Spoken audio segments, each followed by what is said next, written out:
কেউ যদি একবার এই দোয়াটি পড়তে পারে, দোয়াটি হলো রব্বি ইন্নী যালামতু নাফসি ফাগফিরলি। কেউ যদি এই দোয়াটা একবার পড়তে পারে, আমার আল্লাহ তাআলা তার 90 বছরের গুনাহগুলো মাফ করবেন।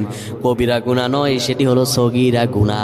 সগীরা গুনাহ মাফ হবে বলবেন হুজুর 90 বছর তো হয়নি, তাহলে গুনাহ মাফ হবে কি করে?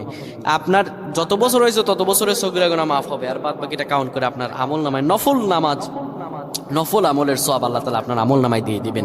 কিন্তু এটির ব্যাপারেও সহিহ সনদে তেমন কোনো গুরুত্ব আরোপ হয়নি, এটির ব্যাপারে তেমন কোনো উল্লেখিত সহিহ সনদ নেই, কিন্তু আমল করতে পারেন যেহেতু এর অর্থ সুন্দর। আল্লাহ আমাদের কবুল করুক, পড়েন আমিন।